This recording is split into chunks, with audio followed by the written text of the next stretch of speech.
Joan was born around 1412 in the small town of Domremy in France, on the border of the provinces of Champagne and Lorraine, to Jacques d'Arc and Isabelle Romay.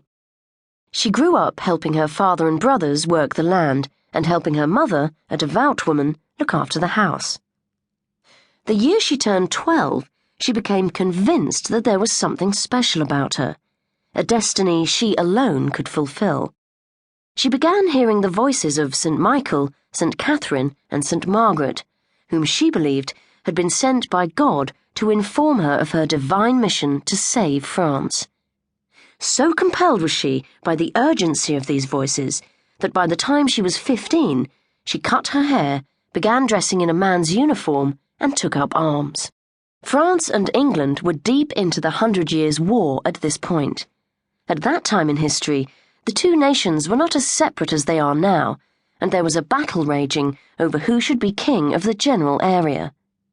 By 1429, King Henry VI was claiming the throne, and the English occupied Paris and all of northern France. Joan had two missions, thanks to the voices that guided her: to recover her homeland from English domination and reclaim the besieged city of Orléans, and to see the Dauphin of France, Charles VII, crowned king. She left her home without telling her parents and appealed to the captain of the Dauphin's army, telling him of her divine mission.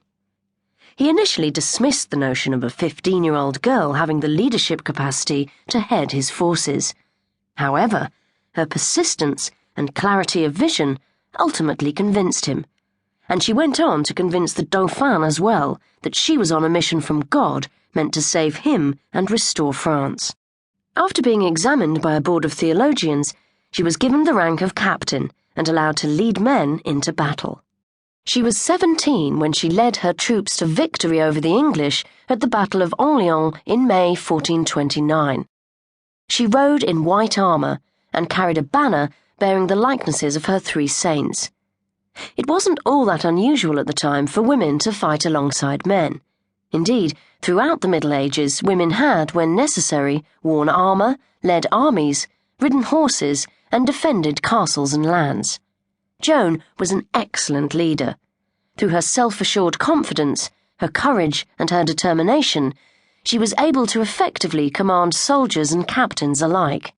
She organised her army of men into professional soldiers, and even required them to attend Mass and go to confession. So formidable was her leadership that it was said when her troops approached, the enemy fled the battlefield.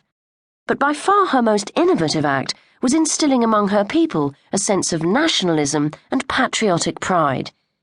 She was one of the first leaders to consider England and France as separate countries, with separate cultures and traditions that were worth fighting to preserve. Due in great part to Joan's leadership on the battlefield, Charles VII was crowned King of France on 17th of July, 1429, in Rheims Cathedral. Her victory, however, was short-lived.